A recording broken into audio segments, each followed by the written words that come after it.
Hi, St. John's. It's great to be with you again, even if I would much prefer if I was really with you. But anyway, we're together virtually, and if you don't remember me, I'm Father John Barker. I'm the Vicar of All Saints, the next parish along the road from St. John's, and one or two of you come to my church. It's along from St. John's Church, along Uxbridge Road, going towards Hatch End. And it's my privilege this week to lead your assembly. And I've been given a verse from the letter of St. Paul to Corinthians as the focus, because we're going to be thinking about what it really means to be strong. And the verse, you can see it beside me if you're reading, and Paul writes, "Be on your guard, stand firm in the faith, be courageous, be strong." And today we're going to be thinking about what it means really to be strong. And it means that we need to be all of the things that Paul writes about. We need always to be on our guard, always awake and taking care about what's happening around us and with us. We need to stand firm. We need to make our decisions and keep them. We need to be brave. That's what it means to be courageous. And it means we must be strong. Now, there's different approaches to being strong. One is to exercise a lot and build up our muscles, make them really strong so that if somebody disappoints us, we can give them a smack. Is that strong? No, that's actually weak, because the weakest response is to try to hurt somebody who upsets you. No, there's much, much more to being strong than just to be able to hurt somebody. To be really strong means to love other people and to make them happy, not to make them cry and to be disappointed with us and not want to be with us. And that's not what being strong is all about. So we're going to be thinking this morning about what it means to be really strong. And it's really appropriate that we're doing it at this time of year. I've just put a picture up beside me. Poppies. So maybe we stop the recording in a moment, whoever is looking after the recording, because I want you to discuss and agree together, why are we wearing poppies at the moment? Okay, I'm sure you all knew that we're wearing poppies because it's the week in which we remember people who have died in different wars and conflicts, and we remember them and say thank you for their sacrifice, because them giving their lives means that we are able to live our lives in peace.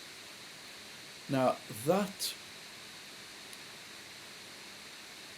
debt and gratitude to those people is really appropriate to us thinking about being really strong, because those people who died in different wars and different conflicts, they were really strong in very different ways. And today I want to tell you a story about one person from the First World War. I'm going to show you a picture in a moment. And that person is my granddad. Now, it's a very old photograph because the baby lifted up in somebody's arms, that's me. And that's my dad, who is holding me with my two sisters who are quite a bit bigger than me. And beside my dad is my gran and my granddad. My granddad was called Joseph Parker Howe. He was a pretty normal sort of guy, just growing up in Yorkshire, loved playing cricket, and when he was about 18, 19, 20-ish, the First World War started. And like all the other young men in his village, he joined the army, and he was sent to France, and for the whole of the First World War he was in the trenches taking part in the fight for the British and French against the Germans. Now, the reason I'm able to tell you a lot about what my granddad did in the First World War is because he wrote a lot of postcards, and there's one of them beside me.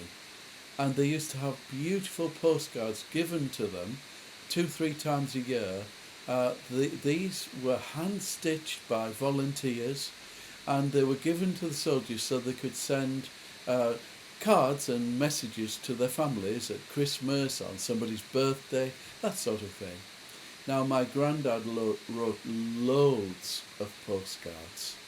Now, we'll stop the recording again in a moment because I want you to think, why might my granddad have written lots and lots of postcards, and they were all sent to one person? There's your clue. So stop, have a think, why granddad wrote loads of postcards to one person. Okay, well, I'm thinking you may have got it again, but let me tell you why. When my granddad was told he had to go in the army, he had a lovely girlfriend. They weren't married, they were going out together, they were boyfriend and girlfriend. And when he was leaving, he was very anxious that this lady would wait for him and be there for him when he came back from the war. And he wanted to get her to promise to marry him. And she said, no, I won't promise. I want to know that you come back and come back safely. And if you do, then you can ask me. And so poor Grandad spent the whole of the First World War sending these lovely postcards to his girlfriend. I'll put you out of misery. It's my gran. It's a lovely story, and it ended up with him coming back and marrying my gran. But she never told him that she'd marry him until the end of the First World War. Now, because of all of these postcards, we know exactly what my granddad was doing during the First World War. Now, I'm going to move on to the next slide because I wanted to remember our challenge for this week, that we must be on our guard, stand firm, be courageous, and be strong. Now, the reason I'm telling you so much about my granddad was there was one day in particular where my granddad had to be on his guard, he had to stand firm, he had to be courageous, and he had to be strong.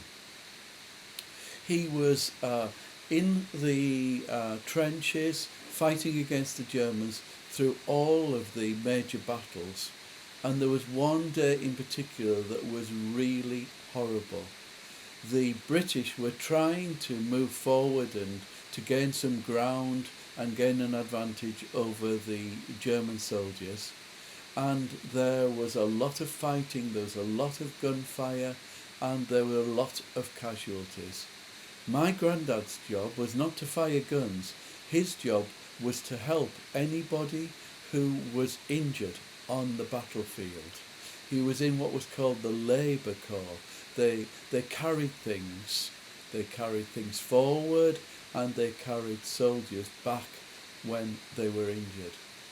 Now, after one particular day, my granddad didn't get in contact with the lady who's now my gran for a long, long time, and eventually this message came through.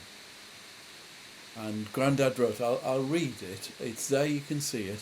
Grandad wrote, I'm glad to say I'm keeping champion up to now. That's North Country for saying, I'm fine, don't worry about me, I'm absolutely fine. And he wrote, you'll have seen already by the daily papers that we've been in action and acquitted ourselves well. That's a bit of an understatement, actually. And he wrote, I was up in the first firing line on that first attack and saw the lot of it. That means he was on the front line, right where the action was. My granddad had a very strong faith, and he wrote, God has blessed and kept me up to now, and I will trust him for the future.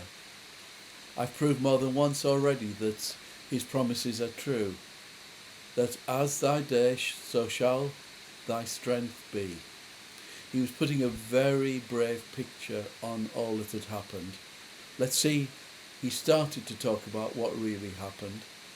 He said, I was carrying the wounded to hospital in the last affair, that horrible day. And the reality is that he went 3 times, walking more than a mile in the area where there was gunfire and explosions. A mile, that's about 1.5 kilometres. And he went 3 times, and he went to find people who were injured, put them over his shoulder and carry them back to the British line where they could get some treatment and help from doctors and nurses. 3 times he went. He was shot at every time. And he said, it was daybreak the last time I got in, the most dangerous part of the day, and the bullets were whizzing past me all around. Still I got back safely. And he completes it by saying, we're resting a while now. There's only about 10% of the story there, young children of St. John's. The reality is that my granddad was injured and he was gassed. He spent a long time in hospital, and that's where he wrote to my gran. He didn't mention it at all. He did write a little bit later and said, I'm much better now, still can't use my legs, but I'm doing fine. He never exaggerated. He was always very quiet and calm about all that was going on. He was really strong. Let's go back. I want to go back. Our challenge for this week, remember, be on your guard, stand firm, be courageous and be strong. My granddad was all of those, and that's why I showed you briefly and I show you again now. Because of what he did on that day, he was awarded what is called the Military Medal. Now my granddad wasn't an officer, he was a corporal, and that meant that this was the highest award for gallantry. And gallantry means being really strong. It was the highest award that he could have. And he never made much fuss about it, never once, because for him, the real reward was not that medal. The real reward was that when he came back from the war, my gran said yes and agreed to marry him. And that, for him, was much more important. He had a number of medals. I don't remember him. He died within about a year of that photograph, so I was still just a very small baby. I've seen quite a few photographs, but I've never seen him wearing his medals. But what I did see was him on the arm of my gran and with his grandchildren, looking so happy that what he dreamed of all that time actually happened when he came back to North Yorkshire. So what has this given us that we can learn about being really strong? Well, there's 2 things. One is that you can be really strong without being physically strong. Remember I told you that my granddad carried 3 injured people over 1.5 kilometres with people shooting at him all the time. My granddad, you maybe noticed on the photograph, maybe not, it's really small. He was about 1.55 metre. If you prefer centimetres, that's about 5'5", 5'4". He really wasn't a big man. Remember he'd been gassed. When he came back to England, he couldn't do physical work anymore. And cricket, Remember, he used to play a lot of cricket. All he could do was be the umpire when he came back. So he wasn't physically strong at all, but yet he found the inner strength to be able to help other people when they really needed it. That is real strength. And remember, the second thing is I said he wasn't bothered about the medal. For him, the real medal was to be loved by the person who he loved. And so the message for us today is that God asks us, he doesn't make us, God asks us to be really strong. And if we are, he won't give us a medal like that military medal that you can see beside me, but he will give us another medal, a medal like the one that my granddad got, which for him was even more important than something you could wear on his jacket. The medal that God gives us, if we're really strong, is a smile and an approval. To get that, and it's a real reward, we need, as St. Paul said to the church in Corinth, to stay on our guard, to stand firm, be courageous and be strong, and then we will be doing God's will. So it's a real challenge. There are times when it will not be easy, just as it wasn't easy for my granddad. But I hope and pray that you all will want to be really strong for God and with a smile on God's face. That's it for today, St. John.